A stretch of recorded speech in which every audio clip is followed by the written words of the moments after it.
Saanvi Ruhaan episode 16। अब next.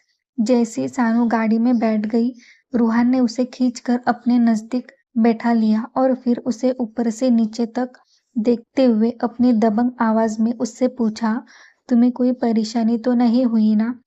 Saanvi ने अपना सर ना में हिलाते हुए कहा, सब कुछ ठीक है राणा जी। उसकी बात सुनकर रूहान कुछ नहीं बोला और अपना काम करने लगा, जिसे देख सानवी भी गाड़ी से बाहर देखने लगी। उसे काफी ज्यादा अच्छा महसूस हो रहा था।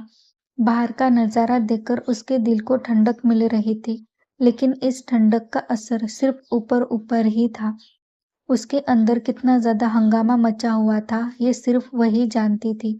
ना जाने कितने विचार उसके दिमाग में इस वक्त घूम रहे थे। रूहान ने अपना काम करते हुए तिरछी नजरों से सानवी को देखा, तो उसे इतनी ज्यादा किसी गहरी सोच में डूबा हुआ देखकर उसे काफी ज्यादा अजीब लगा। उसने अपने लैपटॉप पर उंगलियां चलाते हुए ही उससे पूछा, लास्ट बार तुमने अपना पूरी बॉडी चेकअप कब किया था? सानवी ने अजीब नजरों से रूहान को देखा और बोली, हाँ। रूहान ने उसे तिरछी नजरों से देखा और अपने दबंग आवाज में पूछा, मैंने पूछा लास्ट टाइम तुमने अपने पूरे बॉडी का चेकअप कब किया था? वो बहुत कम बोलने वाला आदमी था, लेकिन सानवी के साथ आते ही उसे इतना ज्यादा बोलना पड़ता था कि वो खुद भी हैरान रह जाता था। उसे आदत नहीं थी इतना ज्यादा बातें करने की, क्योंकि उसने के आसपास जितने भी लोग थे, उसके सिर्फ बात करने के तरीके से, उसके हालचाल से, उसके बॉडी मूवमेंट से ही समझ जाते थे कि उसे क्या चाहिए और क्या बात करनी है। लेकिन सानवी के साथ ऐसा बिल्कुल भी नहीं था। उसके साथ सब कुछ उल्टा ही था। रूहान की बात सुनकर सानवी ने अपना सर हिलाते हुए कहा, मैं कभी भी बॉडी चेकअप नहीं करती। जब भी कुछ होता है तब डॉक्टर के पास जाते हैं। मैं भी आज से 5 साल पहले मैंने अपना चेकअप किया होगा। सानवी कुछ सोचते हुए बोली, जिसे देख रूहान ने अपना लैपटॉप बंद किया और उसे देखते हुए बोला, ठीक है फिर आज हमारी अपॉइंटमेंट है, तुम्हारा आज पूरा बॉडी चेकअप होगा। उसकी बात सुनकर सानवी ने घबराकर पूछा, लेकिन क्यों? रूहा ने उसे देखा और कहा, क्योंकि तुमने अभी कॉलेज ज्वाइन किया है और मैं नहीं चाहता कि तुम्हें अगर कोई परेशानी हो तो उसका कॉलेज में पढ़ाई पर असर पड़े, और सबसे बड़ी बात तुम अब मुझसे जुड़ रही हो, इसलिए तुम्हें तो अपना हेल्थ का ख्याल रखना ही पड़ेगा।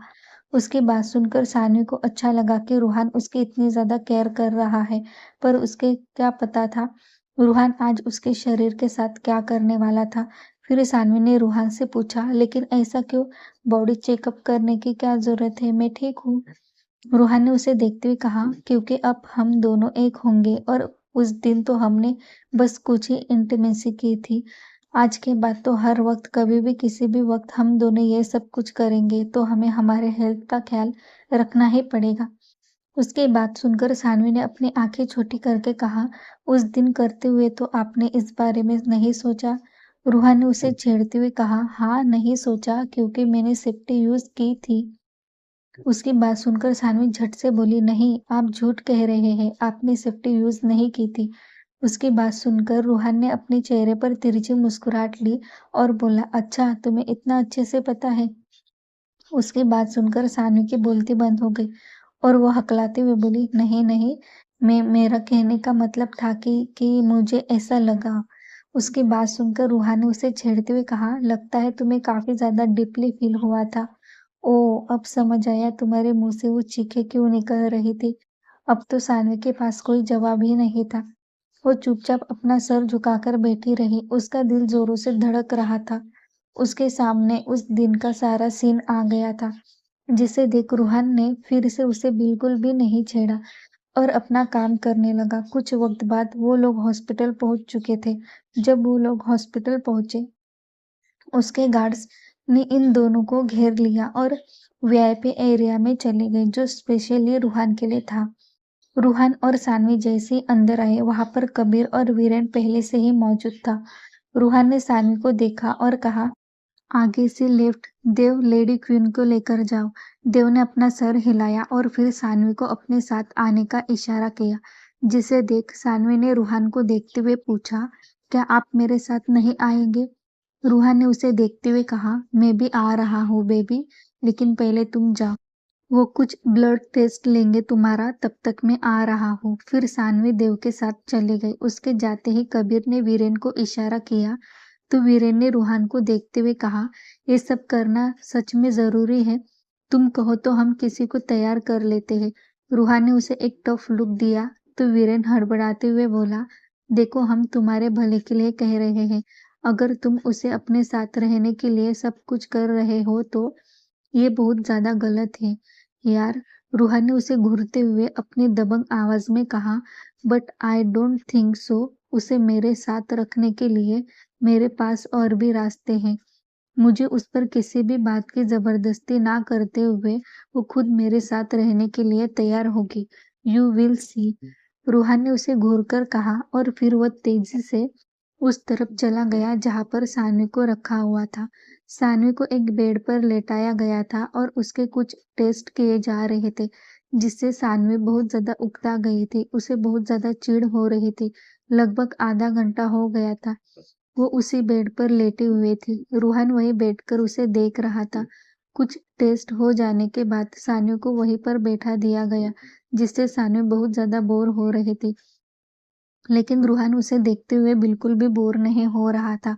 सानवी के दिमाग में इस वक्त बहुत कुछ चल रहा था, जिससे बोर होकर उसने चिढ़ते हुए वहां पर की मैगजीन उठाई और उसे देखने लगी। उसे अपने आप को इग्नोर करता देख रूहान को काफी ज्यादा गुस्सा आया। उसने गुस्से से सानवी को देखते हुए कहा, तुम क्या कर रही हो? सानवी ने अपना सर मैगजीन में से बाहर निकाला और उसे देखकर बोली, आपकी आंखें तो ठीक है ना राणा जी? देखिए ना, मैं मैगजीन पढ़ रही हूँ। कहते हुए उसने फिर से मैगजीन पर ध्यान दिया, जिसे देखकर रूहान ने उसके हाथ से वो मैगजीन छीन ली और उसे टेबल पर रखते हुए बोला, उस मैगजीन को पढ़ने से अच्छा तुम मुझे देखो। I can definitely tell you that I am a great sight to watch. वो खुद को एक बहुत ही खूबसूरत सा दृश्य समझ रहा था। खुद की तारीफ और क्या।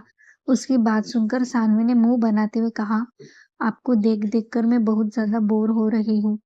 सानवी के ऐसे कहने पर रूहान हर्ट हुआ और फिर उसने सानवी से कुछ नहीं कहा और चुपचाप जाकर सोफे पर बैठ गया और फोन पर ईमेल चेक करने लगा। उसके जाते ही सानवी की आंखें छोटी हो गई। मतलब पहले खुद ही मुझे मैगजीन पढ़ने के लिए रोक रहे थे और अब खुद मुंह फुलाकर बैठ गए। हद है आप राणा जी।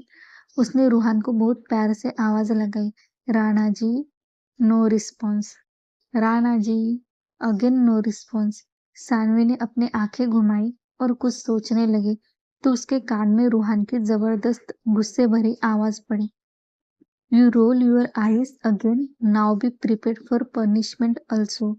वो उसे फिर से आंखें घुमाने पर खुद को पनिशमेंट के लिए तैयार रहने के लिए कह रहा था, जिसे सुनकर सानवी अपनी जगह से उठ गई और अपना सारा गुस्सा और अंदर दबा हुआ भूचाल उसके ऊपर उतारते हुए बोली, क्या हर बार पनिशमेंट की बातें करते रहते हैं आप? अगर अब आपने मुझे सजा दी तो मैं आपको छोड़कर चली जाऊंगी। रूहान वहां बैठकर वीरेन के कहे गए बात के बारे में सोच रहा था। उसने जो सोचा था अब वो वैसा नहीं करने वाला था। नॉर्मल चेकअप करके वो सानवी को लेकर पैलेस जाने वाला था। पर सानवी की बात सुनकर उसने अपने सोच पर तुरंत ब्रेक लगाया। उसकी बात जैसे ही रूहान के दिमाग में घुसी, उसका चेहरा भयंकर काला पड़ गया। उसने तेजी से उठकर सानवी की तरफ कदम बढ़ा दिए। उसके एक्शन इतनी फास्ट थी कि सानवी को सब कुछ समझने में पूरा आधा मिनट लगा और जब उसे रूहान के गुस्से का एहसास हुआ, वो कुछ करती या कहती इससे पहले ही रूहान ने उसे बेड पर गिरा दिया। बेड पर गिरते ही सानवी के बदन में डर की लहर दौड़ गई। वो घबराई हुई आंखों से रूहान को देखने लगी। रूहान ने उसके दोनों हाथों को अपने एक हाथ में पकड़ लिया और उसके ऊपर चढ़कर उसके दोनों पैरों को अपने पैरों के बीच फंसा दिया। अब सानवी रूहान के पकड़ में थी। ना वो हिल पा रही थी और ना ही हिलने की कोशिश कर रही थी। रूहान ने अपने दांत पीसते हुए अपनी डरावनी आवाज में गुस्से से कहा, से again what you just said. उसके ऐसी आवाज सुनकर तो सानवी की सांसें ही अटक गई। वो अपनी सांसें रोक कर उसे घबराई हुई देखने लगी। उसे शांत देख रूहान फिर से गरज पड़ा, I am asking you something Saanvi. फिर भी सानवी कुछ नहीं बोली, वो बस उसे देखे जा रही थी। उसकी वो हिरनी जैसी बड़ी-बड़ी ब्राउन आंखें अब आंसुओं से भर चुकी थी। उसे अब भी कोई जवाब ना देता देख रूहान का पेशेंस खत्म हो गया। उसे बिल्कुल भी बर्दाश्त नहीं था कि कोई उसे ना कहे, और आज जब वो लड़की उसके जीने की वजह बन गई थी, उसका वजूद बन गई थी, तो वो उसके जिंदगी में शामिल होने से पहले ही उसे छोड़कर जाने की बात कर रही थी। रूहान का दिमाग बुरी तरीके से हिल चुका था। उसने गुस्से से बेड पर जोर से मुक्का मारते हुए कहा, tell me, what did you say? पर सानवी ने कोई जवाब नहीं दिया और अपनी आंखें बंद करने की कोशिश करने लगी। रूहान ने जब उसे गहरी नजरों से देखा तो उसकी आंखें हैरानी से फैल गईं। उतनी देर तक वो लड़की अपनी सांस से रोककर लेटी थी। उसने गुस्से से सानवी के हाथ को छोड़ दिया और उसके चेहरे को अपने दोनों हाथों से पकड़ते हुए चिंता और घबराहट में बोला, सांसें लो माऊ, पागल लड़की, सांस लो। पर सानी का कोई रिएक्शन नहीं था, जिसे देख रोहन उसके ऊपर लेट गया और उसके होठों पर अपने होठ रख दिए। रूम के बाहर कबीर और वीरेन बातें करते हुए वीआईपी कमरे की तरफ आ रहे थे। तभी उनके कान में सानवी और रूहान के तेज चिल्लाने की आवाज आने लगी, जिसे सुनकर दोनों के कान खड़े हो गए और वो दोनों एक दूसरे को देखने लगे। वीरेन ने जल्दी से आगे बढ़ते हुए कहा, ओ माय गॉड, ये रूहान क्या कर रहा है? कबीर भी उसके पीछे आ गया था। जब वो कमरे के अंदर आए, रूहान को सानवी के ऊपर देख उनकी आंखें हैरानी से बड़ी बड़ी हो गई। कबीर आंखें फाड़े देख रहा था कि तभी उनकी आंखें और ज्यादा बड़ी हो गई जब रूहान ने सानवी को किस करना शुरू कर दिया। ब्राउन और देव भी उनके पीछे आ गए थे। जब उन दोनों ने देखा कबीर और वीरेन कैसे सानवी और रूहान को आंखें फाड़ कर देख रहे हैं, वो अपनी किंग बॉस की पूज बन गया और उन दोनों को वहां से बाहर निकाल दिया। यहाँ जैसे ही रूहान के होठ सानवी के होठों से जा मिले, सानवी ने अपनी आंखें बंद कर दी। अब वो शांत हो गई थी और धीमे धीमे सांसें ले रही थी। जब रूहान को महसूस हुआ, उसने तुरंत सानवी के होठों को छोड़ दिया, जिसे महसूस कर सानवी ने अपनी आंखें खोल दी तो उसकी नजर रूहान की नजरों से जा मिली।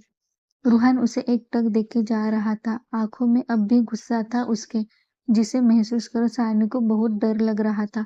रूहान गुस्से से उसके ऊपर से उठ गया और उसके बाह को पकड़कर उसे ठीक से बैठाते हुए चिल्लाकर बोला, दिमाग खराब है तो क्या तुम्हारा माऊ? इतना शौक चढ़ा है मरने का तुम्हें? आओ, मैं ही तुम्हारी गर्दन दबा देता हूँ। रूहान के ऐसे चिल्लाने से सानवी जोर जोर से रोने लगी, जिसे देख अब रूहान थोड़ा शांत हुआ और उसके पास आ गया।